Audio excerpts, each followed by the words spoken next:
ತಾಯಿಯವರು ಆ ತಾಯಿಯವರು ಅದಾರ ಈಗ ಅವ್ರು 82 ವಯಸ್ಸು ಹೆಚ್ಚೇ ಇದ್ದಿರ್ಬೇಕಂತ ಅನಿಸ್ತದೆ ನನಗೆ. ಯಾಕಂದ್ರೆ ನಾನು ಅವ್ರಿಗೆ 47 ವರ್ಷನ ಹಚ್ಚಿಕ್ ನೋಡ್ದು ಇವತ್ತು ಅವ್ರಿಗೆ ನಾನು ಭೇಟಿಯಾಗಿನಿ. ಇಲ್ಲಿವರೆಗಿನ ಅವ್ರಿಗೆ ನನಗೆ ಭೇಟಿದಿತ್ರ ಅದಕ್ಕೆ ಏನವರ ಶಕ್ತಿ ಇತ್ತಲ್ಲ, ಭೌತ ಸುಕೃತಾಚಿ ಜೋಡಿ ಮನುನ ವಿಠಲ ಒಡಿ ಅಂತ ಅವರಲ್ಲಿ ಒಂದು ಶಕ್ತಿ ಇತ್ತು. ಏನೋ ಅವ್ರ ತನಕ ಸಿದ್ಧಲಿಂಗ ಮಹಾರಾಜರು, ಸಂಗನ ಬಸವೇಶ್ವರ ಮಹಾಶ್ವೇಯರು ಮತ್ತು ಇಲ್ಲಿ ಒಬ್ಬರು ಮಹಾ ತಪಸ್ವಿಗಳಾಗಿ ಹೋಗ್ಯಾರ ಇದೇ ಊರಲ್ಲಿ ಹೊಳೆದಂಡಿಗೆ.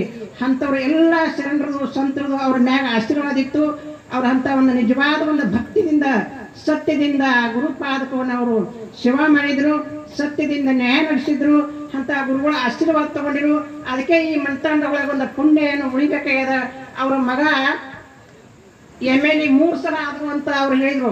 3 ಸಲ ಆಗ್ಬೇಕಾದ್ರೆ ಅವ್ರು ಎಲ್ಲ ಸಮಾಜದವರಿಗೆ ಎಲ್ಲರಿಗೆ ಒಕ್ಕಟ್ಟಾಗಿ ಎಲ್ಲರಿಗೂ ಮ್ಯಾಗ ಶಕ್ತಿ ಅವರೊಂದು ಭಕ್ತಿ ಅವ್ರೆಲ್ಲಾರ್ದು ಕೆಲಸ ಮಾಡ್ತಾರ. ನಾನಂತ ಭಾವಿಲ್ಲ, ಅವ್ರ ಮೇಲೆ ಅಹಂಕಾರ ಇಲ್ಲ.